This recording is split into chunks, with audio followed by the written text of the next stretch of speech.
and welcome to the Art of Decluttering. I'm Kirsty Ferrugia. And I'm Amy, and we are in the studio for a brand new recording session today. This is the first of quite a few episodes to be recorded. First of 2020. First of 2020, first in the studio. How was your Christmas, Kirst? It was really lovely. Were you at home or in Melbourne? Yes, or tell us about it. Home in Sydney. I just had a nice staycation for a few weeks. It was lovely. And I'm clearly down here in Melbourne now. Yeah, but not just fly in, fly out down in Melbourne. You're down here for proppers. Yes, for a couple of weeks with my kidlets, visiting our cousins and parents and brothers and sisters and you. Visiting me. Our kids are playing together today, which is really sweet. They played together yesterday and they just had the best time. It was really lovely. Yeah. How was your Christmas? Lovely. Poor Jesse got sick, so we spent Christmas Day tag teaming. One parent had to be home all day because he was on the couch running fevers and really sick. So it wasn't quite the Christmas Day we'd hoped for, but then we got to go away with our family down to Rye for 4 days and we did laser tag and we did lots of beach time and it was really fun. So I'm excited to be back at work because everyone knows I love work. So I've been back seeing clients for a week now and podcast day, and we have one of my clients in the studio with us today. Yay. Welcome, Lex. Hi, everyone. Yay! Welcome, Lex. Thank you so much for having me. So excited to meet you in person. Yeah, I'm so excited to be here today. Thank you.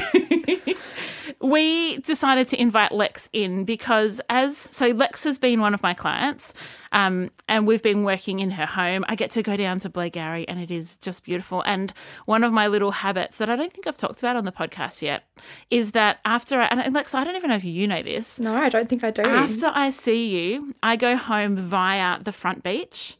And I stop and I do a grounding thing because I'm never at the beach and I love the beach. So I take my shoes and socks off and I go into the water for about 5 minutes and I just stand there and I smell the smells and feel the feels and all the things. And I put my shoes and socks back on and drive home.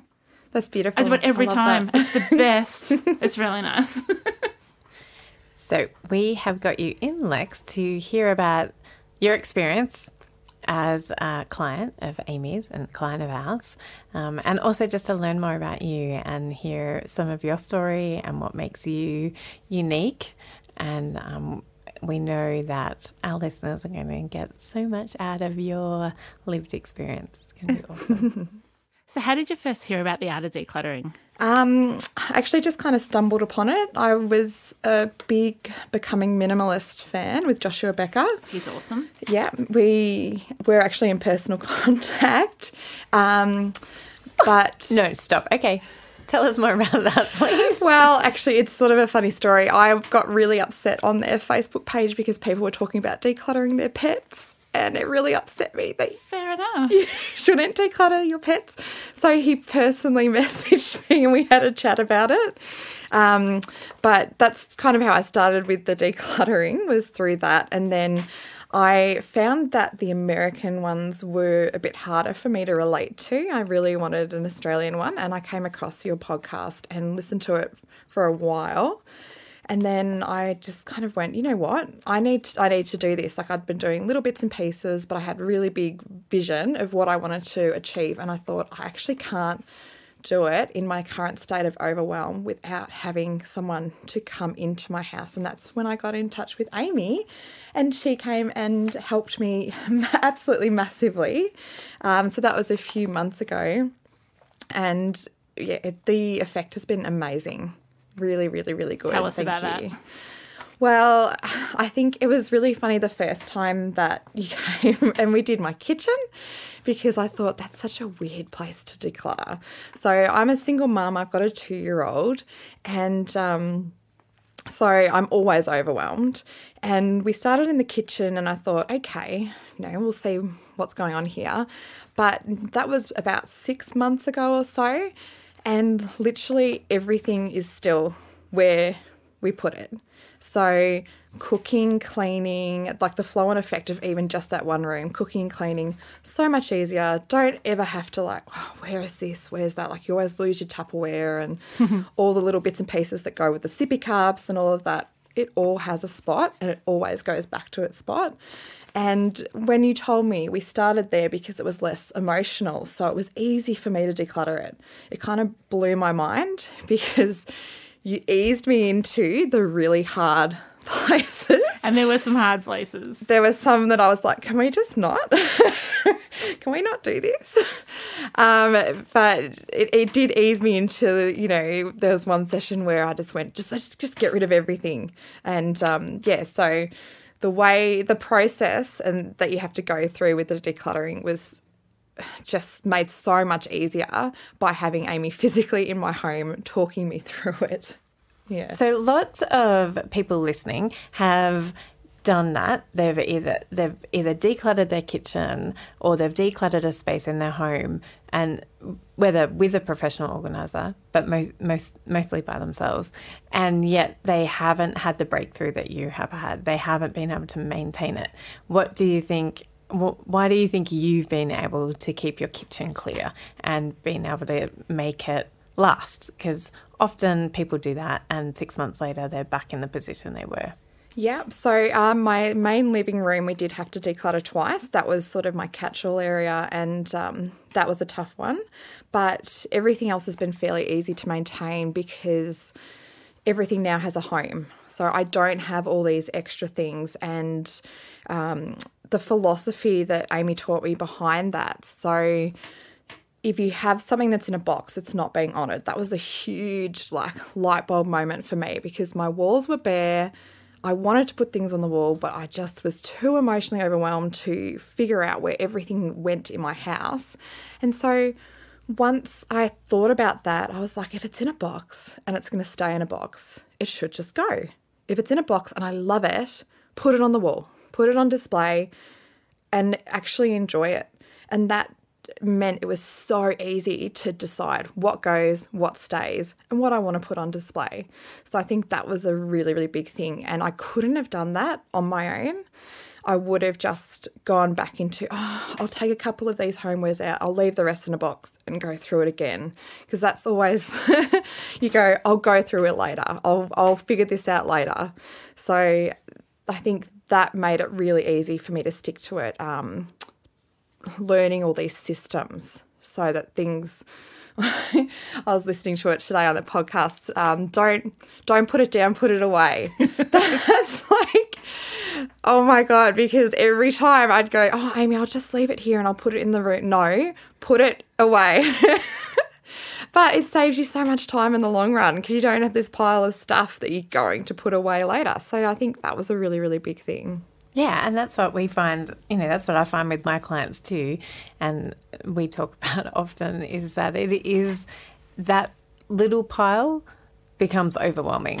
Oh, absolutely. And because that little pile doesn't stay a little pile because you just find more and more items that belong in the bathroom or the laundry or a bedroom, and it just becomes so overwhelming that then you're like, no, I'll do that later. And that feeling of overwhelm, I find that so paralysing. That's something that paralysis, where you look at a room and you go, I don't even know where to start. That's why getting Amy in, she knows where to start. She's like, we're doing this. We're going through no, we're not judging the papers. Yes, we're going through the papers. I'm sure we had that conversation like 4 times. Not the papers. Oh, we'll get there. Actually, can I say my favourite moment? Yeah, please. We spent a whole session doing my bathroom, and Amy and I were sitting on the floor, completely surrounded by all these toiletries. And she turned to me and she said, "Is that literally everything?" And it was like this look of shame came on my face, and I was like, "There's a little bit more." And I went away and I came back with this huge, professional makeup rolly, just full of toiletries. And I was like, I promise this is it. This is the last one. But we got rid of probably 75% at least. Just got rid of it. People say to me, have you regretted anything you threw away? And I think I accidentally threw away one cord that I needed. And that's it. That's pretty incredible, isn't it? Yeah. And absolutely. The minimalists have that great rule of the 20-20 rule. So if it takes you under 20 minutes and under $20 to replace it, then that's a pretty good thing to regret. Yeah. Because it's pretty quick replace. Yeah, all the benefits far outweigh that small regret. Exactly. How did you feel? So you'd listened to the podcast before you rang Amy, but how did it feel opening the door to Amy? How were you feeling before she arrived? A bit nervous, but it's so funny because I feel like I know, even though I've just met you today, Kirsty, I feel like I know you as well. But it was like opening the door to an old friend. And yeah, it was really easy. Amy's so easy to get. I mean, you both are, but it was just so easy. The process was really easy and a lot easier than I thought it would be. And on the flip side, what was something that Amy did that you may have got your back up against? Like back up initially, but then melted, or didn't melt because maybe you haven't melted. The sentimental items, that was really hard. But again, they sat in an old suitcase, and I was like, I'm never going to look at these, or old cards and things like that. I was like, I'm never going to look at these again. But that was hard. That was hard to do. And she did just sit with me at one point. I was like, I'm kind of getting a bit overwhelmed, and why don't we just go and have a cup of tea? Okay, we'll go do that. Or at one point I was like, can I just duck down to the shops and grab a coffee? And just left her to do her thing for a little bit, because she makes it really, really easy and to feel comfortable with her, and to be able to just say I'm not, she picks up on it anyway. What do you need? What do you need right now? So, yeah. So we moved past all of those really quickly. Are you loving getting into decluttering in your home, but feel like some of the things just aren't staying how they should, or you're finding piles of recollecting around the house? Are you getting a bit frustrated that you're not seeing the success that you thought that you would? Well, Kirst and I are excited to let you know about our online decluttering course that teaches you not only how to get an organised and decluttered home, but really importantly, how to keep it that way. So we would love you to come and join our course community. We have an interactive and amazing Facebook group, and all of the course is self-paced, so you can jump online whenever you like and go through our 6 modules that will take you from being overwhelmed to an organising guru. So just visit artofdecluttering.com.au/course and come and join us. We can't wait to have you. Lex, one of the things that you told me about quite early on in us working together was your philosophy of having a team around you. I would love you to share your philosophy and go as deep into that as you like, because I think that will really, really resonate and help a lot of our community. Yeah, thank you. So I had a pretty tough pregnancy. My daughter's 2.5. I had a pretty tough pregnancy, and I think a lot of people can relate to this, so I will share this. I was put on an antidepressant during the end of my pregnancy with anti-anxiety medication, and I was on that for quite a lot of time. And one of the things that I found was that overwhelming feeling was actually almost worse on the medication than off it. And when I feel overwhelmed, when I know that I'm struggling, I will put together a team of people to help me. So in my team, it's usually my first point of call will be my GP, to talk about my fatigue, what I'm feeling, what I might need. Do I need to get blood tests done? To look at my health. That's obviously really, really important. I have an osteopath who's amazing. I get tension headaches, so she just fixes me, and she also does this amazing relaxation technique that is like having a long nap, which who wouldn't love a long nap? So that's really, really important. I talk to a psychologist, so you can go and get a mental health care plan, and you can get 10 subsidised sessions in a year through Medicare. And then also Amy was on my team. I will add, and I did get a cleaner for a while. I was like, I've got this big plate, I've got all these things on it, what can I take off?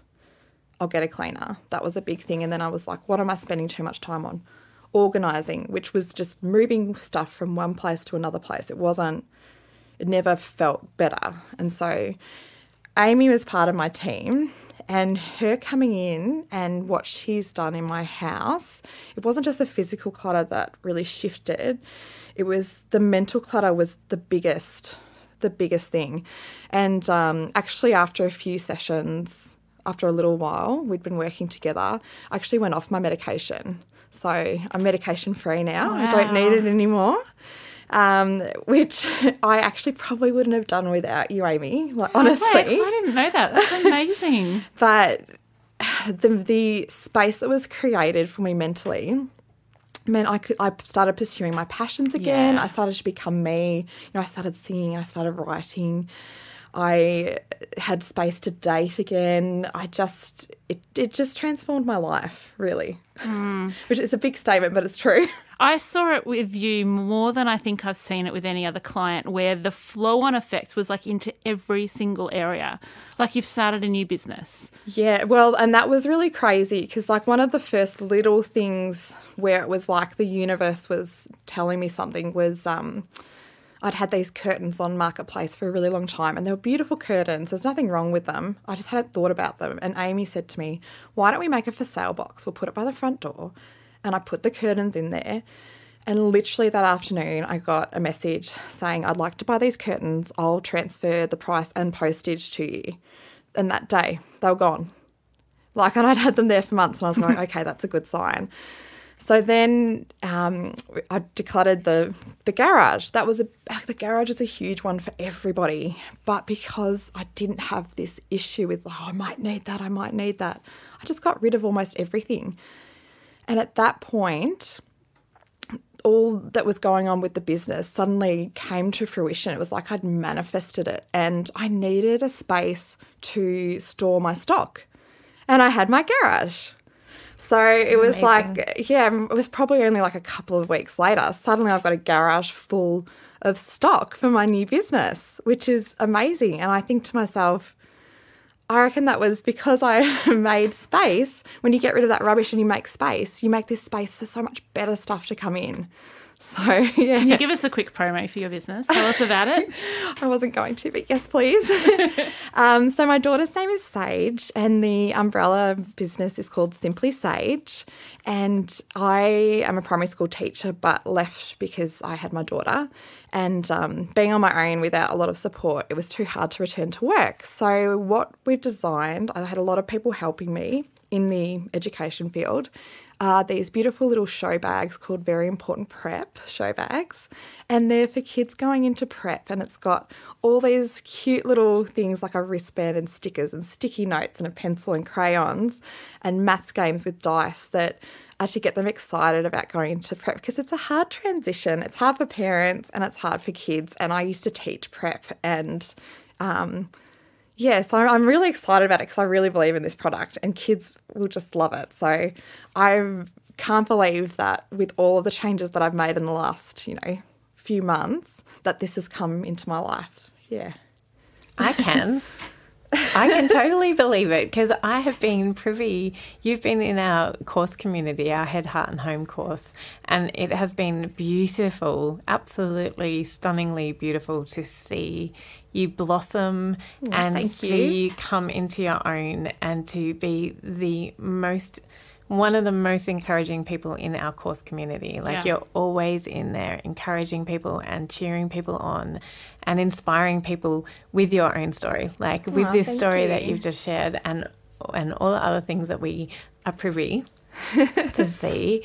And I absolutely love your heart for yourself, but also your heart for decluttering, for this story. You've this has been transformational for you, and so you're really passionate about it being transformational for other people.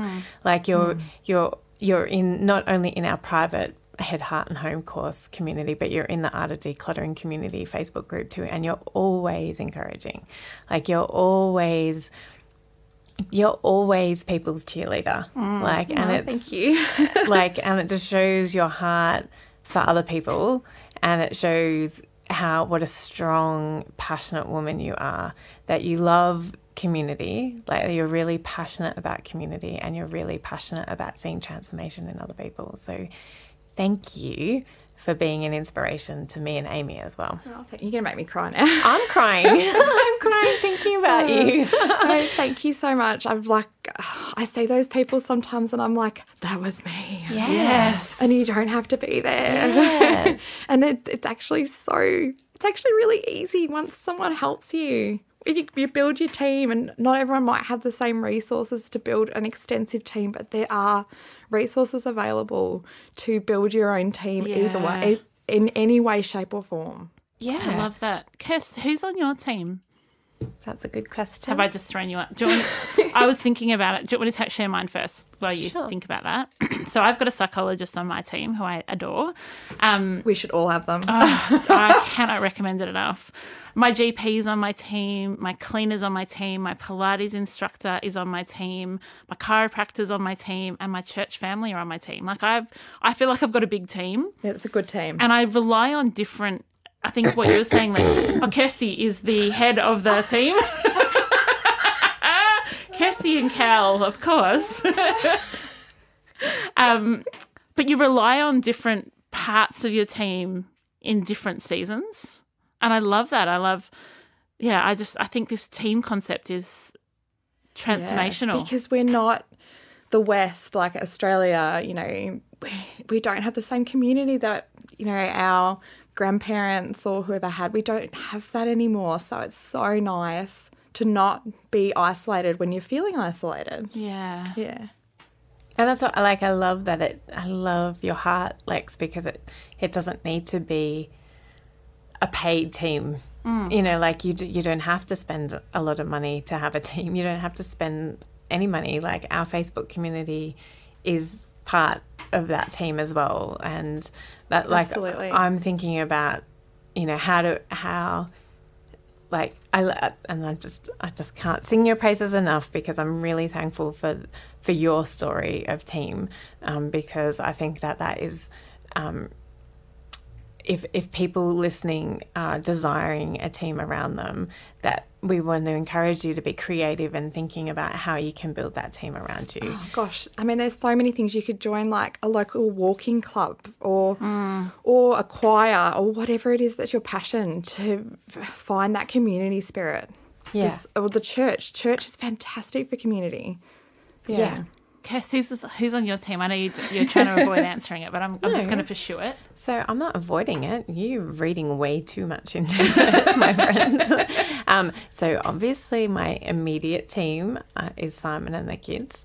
And then you are my biggest cheerleader and kicker up the bottom. So I'm very thankful to you. And I am learning... And I've been really learning over the last couple of months that it needs to be broader than that. Like, it does need to have...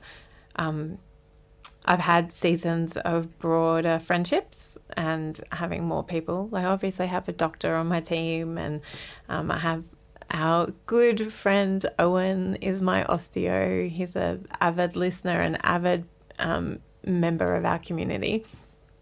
He's on my team. And You've got cleaners? Have you still got cleaners? Yeah. Yep. I have cleaners. And I have a really amazing supportive friends from the kids' old school, and it's old now because we've just moved schools. And I am looking forward to what 2020 brings me for a church family and for more community. But yeah, I could talk for hours about all the people that I do have on board. But I do think it's really important to figure that out for your unique situation. You know, you can have just an online community. You can be in lots of different groups that love and support and see you and hear your heart and really see you. And it can be all online. It can be a combination of online and offline. Talking about combination of online and offline, Lex, just to finish up, give us your interpretation of the difference between having a professional organiser come into your home and then the added benefit of the Head, Heart and Home course, because you're in a unique situation where you have both in your team. Yes. Well, look, I think the biggest thing, like, I love the Head, Heart and Home course. You guys have done a really, really good job with that. The live calls are just awesome. That is like a little community. We were chatting away on a Sunday night. I really, really enjoyed that. But the modules at your own pace just make it a little bit It's different because obviously having a professional organiser come in, Amy really pushes me, and, you know, sometimes I need to kick up the bum as well. But doing the modules at your own pace, like that might be more manageable if you are someone that finds the idea too overwhelming to dive in head first, to do those smaller declutters and be able to move through it at your own pace with that extra support of talking to you guys every week. And the Head, Heart and Home Facebook page, that's huge. That's a really good page. And I love the course. I found it so helpful for me as well, especially when you started the journey. It's like, I used to say to Amy, I'm going to get you in to lose the last 5 kilos. Yeah, I forgot that you used to say that all the time. And then I was like, actually, I needed to come in and help me lose the first 5. I had started chipping away at it, but the Head, Heart and Home course is a really good way to get started and get over some of those hurdles as well, I think. Yeah. Oh, you're so amazing. Good. You're an amazing mama. You're an amazing woman, and this business is going to be amazing, and we're just so thankful for you, for the gift of you in our lives, and I'm just so thankful for who you are and the gifts that you give to the world. Well, I'm so thankful for you guys. I mean, your podcast and then having Amy come into my house. Like I said, it's literally transformed my life, and it's a big statement to make, but it has. So it was so worth it, and her and I becoming friends as well. Like, I just, I love you. I know. I said to her, I had a brand new client on Friday, and she said, I feel like I know you because she came through the podcast as well. And I was like, well, I become best friends with all my clients. Yeah. It's totally fine. And I'm like, I have special tea bags just for Amy. Yeah. That's my favourite tea ever. Why? Which tea is it? Oh, it's so good. It's like peppermint tea with mint oil. With mint oil in it. It's unbelievable. So good. On that note, Lex, thank you. Kirst, thanks. It's been a fun episode, and we will be back next week in your ears. Do we have a Facebook or a iTunes review or something, Kirst? Yeah, we do. We have one from Sunshine Anna. She says, clears my mind and space. Always a great listen when I'm hanging out the laundry. Great bite-size info to act upon. First, Amy and Kirsty clear my mind and give direction, and then I get to clear my space and make positive changes for me and my family. Thanks, girls. Wish you lived next door for over-the-fence chats and laughs. Oh, that's beautiful. Did you write, are you Sunshine Anna? That just confirmed everything that you just said. I love it when the reviews match up. I know, not even so planned. Have an amazing week. We will see you next week. See you over in the Facebook group. Yay, bye. Bye. Thank you, bye. Thanks for joining us. If you've learnt something awesome today, we'd love you to leave us a review on iTunes or Facebook so others can find our podcast too. Don't forget you can see the show notes in your podcast app or over at our website, artofdecluttering.com.au. So if there's anything you want more info on, check it out there. If you'd like to join our supporter community, you can do so over at patreon.com/theartofdecluttering. We hope you have a great rest of your day and enjoy the freedom.